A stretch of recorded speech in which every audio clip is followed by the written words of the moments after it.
6 years now, maybe. Yeah, about 6 years.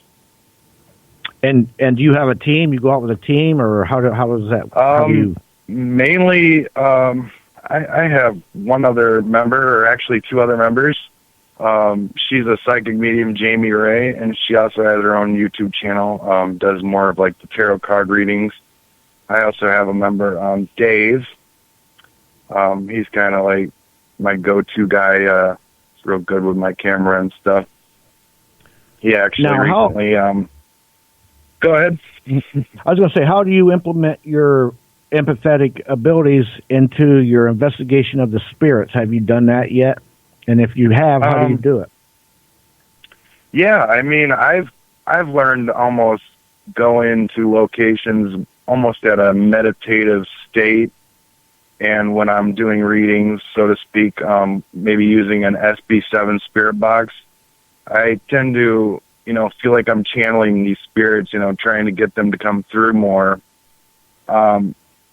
It's interesting, you can really feel like, for me, I can feel them draining my energy, taking it, and sometimes there's not so good entities, and they don't, they just want to do harm, and that can cause problems, but yeah, I've noticed, I get feelings when I go into locations. I know immediately there's something there. Now, have you ever been to a place where a real strong spirit, maybe a cantankerous one or a nefarious one, has maybe, attached to you or got onto you and really changed your thoughts and kind of almost borderline possessing you? Yes, that actually happened to me at a place called Hell's Bridge here in Michigan, and from what I found out, there's a couple negative entities there, and I was under almost a minor possession. Have not been back to that location since, but if I ever do decide to return, I'm definitely bringing more protection, so to speak. Yeah, well, take us through it. Tell the listeners about what happened, because with your story about how this happened, it will definitely help or educate people, and they can learn from it. Go ahead. Yeah, absolutely. We took a trip to Algoma Township, Michigan, and the legend is a guy was actually possessed and killed a bunch of children in this area, and it's literally out in the middle of the woods over a little river. Supposedly, it's where he was hung, too, in the 1800s, and no one can really validate whether that's a real story or not. We wanted to go out there, find out, but what we did validate is there is something going on there, and it's not good. We were picking up on a lot of strong spirits there. Someone said I probably shouldn't have been there to begin with. Well, a lot of places are like that. So when you're there, and that night that this thing kind of took you over, did you feel different? Did you feel physically different, mentally, spiritually different?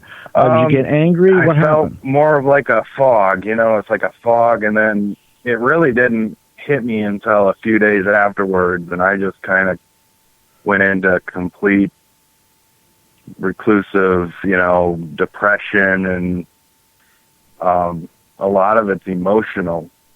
It can be emotional, especially with an empath. It can affect the moods, and you don't really notice it until it's too late, kind of. Yeah, well, I agree with you. Now, what is the probably most haunted place that you've been so far? Gosh, I've been to a place called Van Buren County Poorhouse. The history I know that one. was there that 1884 it burnt down, killing 14 people. There was also a suicide and a murder. And it was a poorhouse community. I think it closed right after World War II. But every time we go there, it's one of our my team's favorite locations to go to. It's not too far from where I'm at. Big building too, and yeah, something about that place is pretty active. You can feel it right when you walk in that door. Now, have you ever gotten some really scary EVPs in there from a recording or from the ITC? Well, the most I've gotten for scary recordings was actually a place called Nunica Cemetery here. And to be honest, that place is really one of the top. If I had to say most haunted locations in Michigan, I actually seen a full-bodied apparition there. And like you were saying, I have gotten numerous threatening EVPs at that place. Well, probably can't repeat those words on the air. Yeah, probably not. So that investigation with that cemetery you're talking about, take us through a little bit of it. Tell us about the scary event.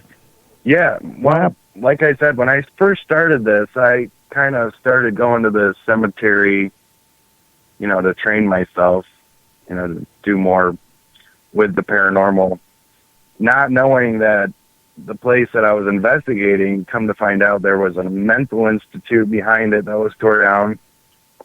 They built the cemetery on an Indian burial ground. Oh, wow.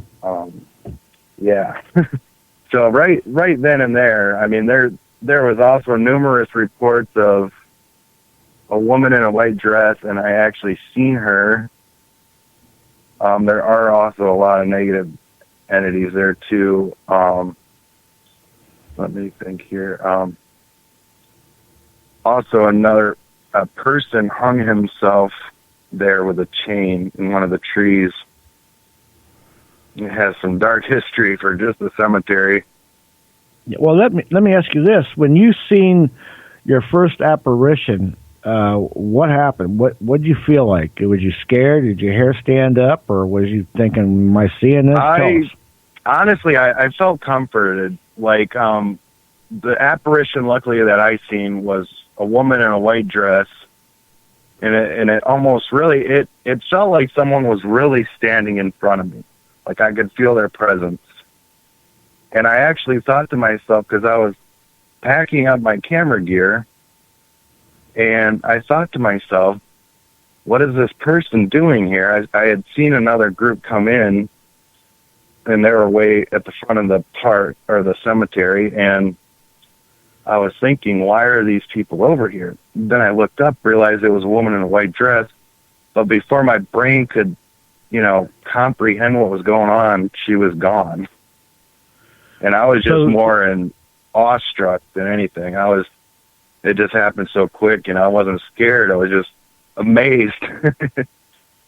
Right. Now, when you seen her, she must have been pretty solid looking, I would imagine. Oh, yeah. Yeah. But it was just for a split second. I don't even think I could make details out on her face, but I could make out the white dress, it was like the period dress that they wore in the 1800s.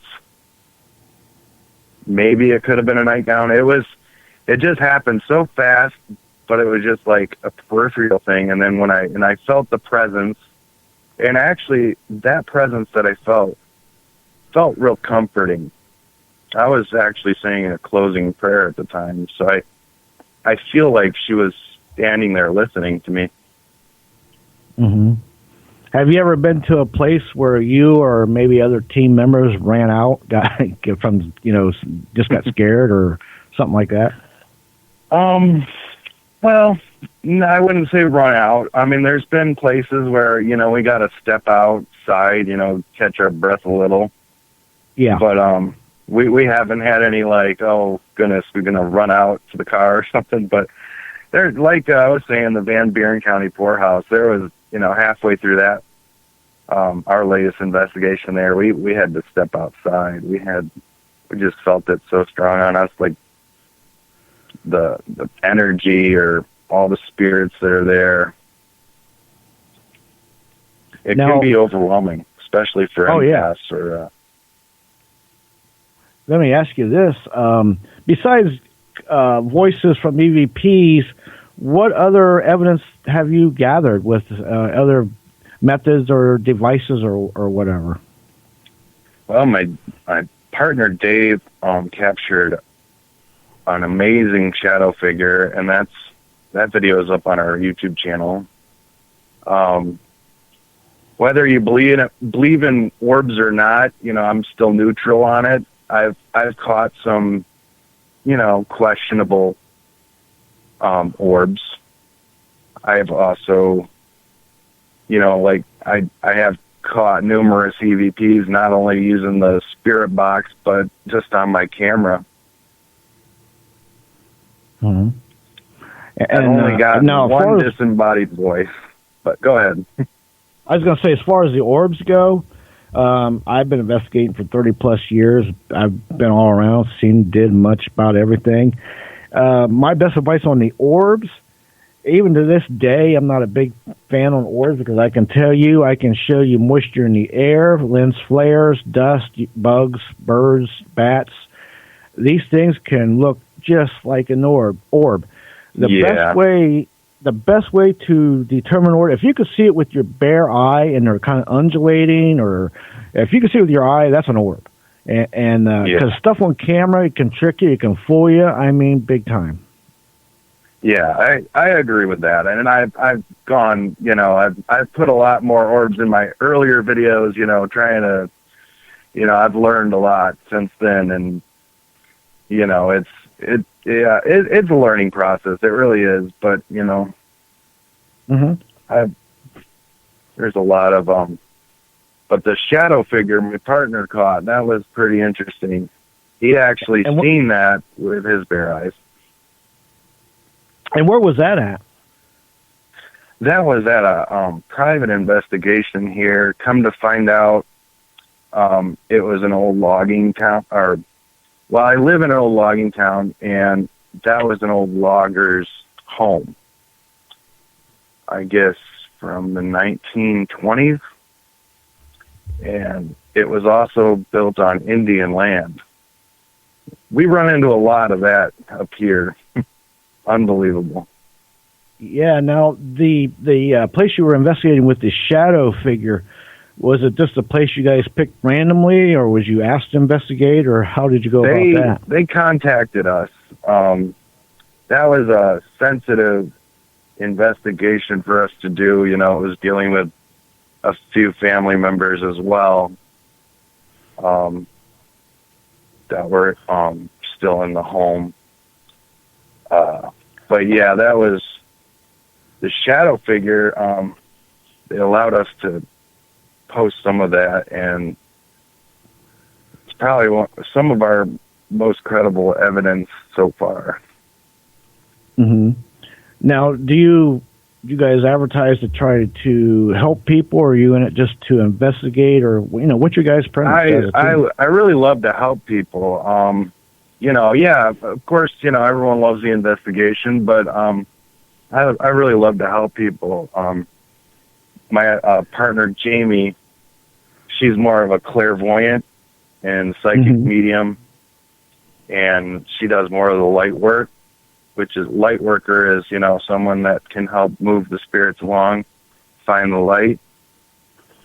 So we do home cleansings as well, and I really love helping people the most, Right. And what was your procedure with that case with the shadow figure? Did you guys did you evict him or cross him over, or what? What happened? Yeah, we ended up going back and doing a cleanse of the home. We ended up come to find out the shadow figure that we caught was an Indian spirit attached to the land. Mm-hmm. And we ended up getting that out. We didn't film the cleansing, but that thing was growling, and we heard a big pound on the window. Okay, hold on, Darren. We're going to go on break. Stay tuned. Just hang there. Yeah, go ahead. While looking at this history, I sometimes get uptight when reading all those faith-based books all claim to get it right. Involved volumes of religious texts which have their own agenda. Their